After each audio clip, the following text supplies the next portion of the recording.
करने वाले हैं जल संसाधन चैप्टर के objective. Bihar DElEd entrance exam के जल संसाधन चैप्टर का महत्वपूर्ण ऑब्जेक्टिव करने वाले हैं इस वीडियो के माध्यम से, तो हमारे साथ बने रहें। करते हैं स्टार्ट। पहला सवाल है, भारत में जल का सबसे अधिक उपयोग किस कार्य के लिए किया जाता है? तो जल का सबसे अधिक उपयोग भारत में जल का सबसे अधिक उपयोग जो है कृषि कार्य के लिए किया जाता है। अगला सवाल है, भारत में प्रति व्यक्ति जल उपलब्धता की स्थिति किस स्थान पर है? जल की उपलब्धता की स्थिति किस स्थान पर है? तो option number C right answer हो जाएगा, 133वां स्थान पर है। अगला सवाल है, विश्व में कुल जल का कितना प्रतिशत मीठा जल है? तो 2.5% मीठा जल है। अगला सवाल है, भारत में सबसे बड़ी कृत्रिम झील कहाँ स्थित है? भारत में सबसे बड़ी कृत्रिम झील कहाँ स्थित है? तो स्थित है गोविंद वल्लभ पंत सागर में स्थित है। अगला सवाल है, भारत में जल संसाधनों की प्रबंधन से संबंधित राष्ट्रीय जल नीति कब अपनाई गई थी? तो कब अपनाई गई थी फ्रेंड? 2002 ईस्वी में अपनाई गई थी। अगला सवाल है, भारत में जल विद्युत से विद्युत उत्पादन का प्रतिशत कितना है? तो आंसर हो जाएगा 22% है। अगला सवाल है, किस नदी पर टिहरी बांध परियोजना स्थित है? किस नदी पर टिहरी बांध परियोजना स्थित है? तो गंगा नदी पर टिहरी बांध परियोजना स्थित है। अगला सवाल है, भारत में वर्षा जल संचयन को अनिवार्य किया गया था किस राज्य में? आंसर हो जाएगा तमिलनाडु राज्य में अनिवार्य किया गया था वर्षा जल संचयन। अगला सवाल है, सोन नदी घाटी परियोजना का उद्देश्य क्या है? सोन नदी घाटी परियोजना का उद्देश्य क्या है? सिंचाई और जल आपूर्ति, ये दोनों है।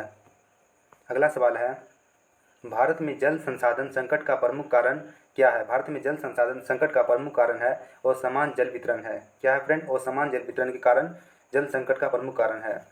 अगला सवाल है, जल संसाधन से संबंधित भारत का सबसे बड़ा जलाशय कौन है? तो जल संसाधन से संबंधित भारत का सबसे बड़ा जलाशय जो है गोविंद वल्लभ पंत सागर है। अगला सवाल है, वर्षा जल संग्रह के अंतर्गत घरों की ढलवा छतों से जल को कहाँ जमा किया जाता है? तो कहाँ किया जाता है फ्रेंड? भूमिगत टैंक में जमा किया जाता है।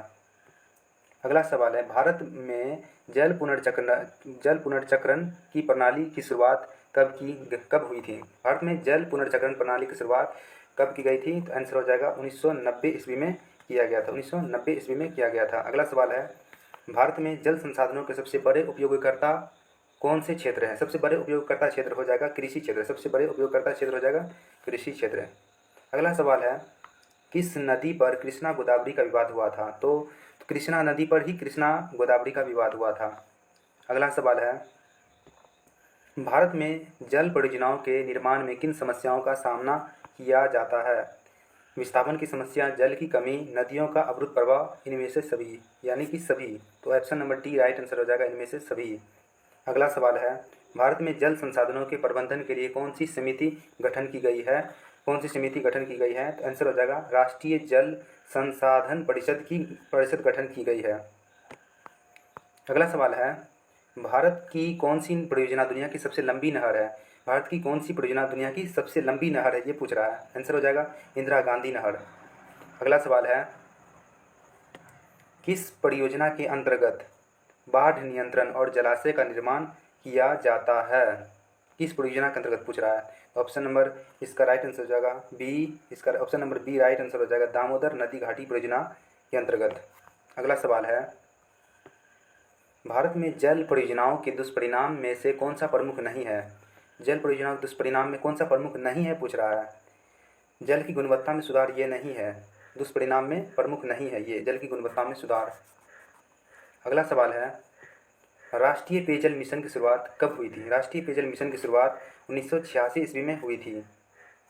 अगला सवाल है, भारत में जल संसाधन परियोजनाओं का प्रमुख उद्देश्य क्या है? भारत में जल संसाधन परियोजना का प्रमुख उद्देश्य क्या है?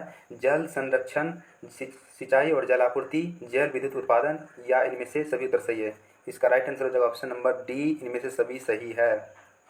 अगला सवाल है, भारत नंबर 23 भारत में जल विद्युत उत्पादन के प्रमुख स्रोत कौन है? भारत में जल विद्युत उत्पादन के प्रमुख स्रोत नदियां हैं, सिर्फ नदियां हैं, प्रमुख स्रोत हैं। अगला सवाल है, मेघालय में जल संरक्षण के लिए कौन सी प्रणाली का उपयोग किया जाता है? तो मेघालय में बांस ड्रिप सिंचाई प्रणाली का उपयोग किया जाता है।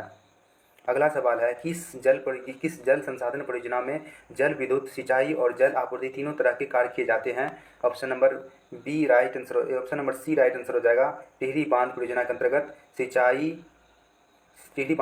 के अंतर्गत जल विद्युत सिंचाई और जल आपूर्ति तीनों तरह के कार्य किए जाते हैं। अगला सवाल है ताज़ा पानी मुख्य रूप से सतही अपवाह और भूजल से प्राप्त होता है जिसे डैश नवीकृत और रिचार्ज किया जाता है। जिसका राइट आंसर हो जाएगा हाइड्रोलॉजिकल चक्र द्वारा नवीकृत और रिचार्ज किया जाता है। अगला सवाल है दुनिया के पानी की कुल मात्रा का 96.5% क्या है। महासागर में पानी इतना है और के रूप में है मौजूद है और केवल 2.5 डैश प्रतिशत के रूप में मौजूद है। 2.5 क्या है, मीठे पानी के जल के रूप में उपलब्ध है। अगला सवाल है भाखरा नागल परियोजना किस नदी पर अवस्थित है। भाखरा नागल परियोजना जो है सतलज नदी पर अवस्थित है। अगला सवाल है बिहार में अति जल दोहन से किस तत्व का संकेंद्रण बढ़ा है। तो आर्सेनिक का संकेंद्रण सबसे अधिक बढ़ा है। प्रश्न है पाँचवा प्रश्न है पानी की कमी क्या है। पानी की कमी क्या है। पहला ऑप्शन है पानी की कमी एक क्षेत्र के भीतर पानी की उपयोगी मांगों को पूरा करने के लिए पर्याप्त उपलब्ध ताजे पानी के संसाधनों की कमी है। पहला ऑप्शन पढ़ लिए। दूसरा ऑप्शन है पानी की कमी एक क्षेत्र के भीतर पानी के उपयोग की मांगों को पूरा करने के लिए पर्याप्त उपलब्ध समुद्री पानी की कमी है। तीसरा ऑप्शन में देश के उद्योगों की मांगों को पूरा करने के लिए पर्याप्त उपलब्ध ताजे जल संसाधनों की कमी है, या इनमें से सभी हैं। तो इसका जो राइट आंसर हो जाएगा वो हो जाएगा ऑप्शन नंबर ए हो जाएगा। पानी की कमी एक क्षेत्र के भीतर पानी के उपयोगी मांगों को पूरा करने के लिए पर्याप्त उपलब्ध ताजे पानी के संसाधनों की कमी है। Option number A right answer हो जाएगा। अगला सवाल है उपयोग के लिए कितना स्वच्छ जल भंडार उपलब्ध। उपयोग के लिए 2.5% ही स्वच्छ भंडार है, पीने योग्य है। अगला सवाल है कौन पानी की कमी का कारण नहीं है। निम्नलिखित में से कौन पानी की कमी का कारण नहीं है पूछ रहा है। अति शोषण, अत्यधिक उपयोग, बढ़ती आबादी, ये तीनों ऑप्शन ही पानी की कमी के कारण का ही है। तो इसलिए ऑप्शन नंबर 4 हो जाएगा राइट आंसर, इनमें से कोई नहीं।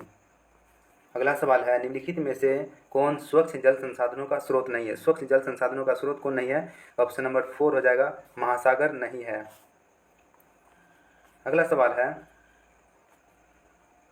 निम्नलिखित में से कौन पानी की कमी का कारण नहीं है। अत्यधिक शोषण, अत्यधिक उपयोग, बढ़ती जनसंख्या, ये तीनों ही पानी की कमी का कारण है, लेकिन इनमें से कोई नहीं जो है ये पानी की कमी का कारण नहीं है। ऑप्शन नंबर 4 राइट आंसर हो जाएगा। अगला सवाल है जल की कमी क्या है। जल की कमी क्या है, रिपीटेड क्वेश्चन है, फिर वही क्वेश्चन पूछ रहा है। पानी की कमी क्या है। पानी की कमी एक क्षेत्र के भीतर पानी के उपयोग की मांगों को पूरा करने के लिए पर्याप्त उपलब्ध ताजे पानी के संसाधनों की कमी है। Option number A right answer हो जाएगा। अगला सवाल है किसके उपयोग से भूजल प्रदूषित हुआ है। किसके उपयोग से भूजल प्रदूषित हुआ है। ऑप्शन ए है सेप्टिक टैंक, रिश्ता हुआ भूमिगत गैस टैंक, तीसरा है सीवेज सिस्टम, चौथा इनमें से सभी। इसका राइट आंसर हो जाएगा इनमें से सभी है। अगला सवाल है निम्नलिखित में से कौन ताजे जल संसाधनों का स्रोत नहीं है। ताजे जल संसाधनों का स्रोत इनमें से महासागर नहीं है।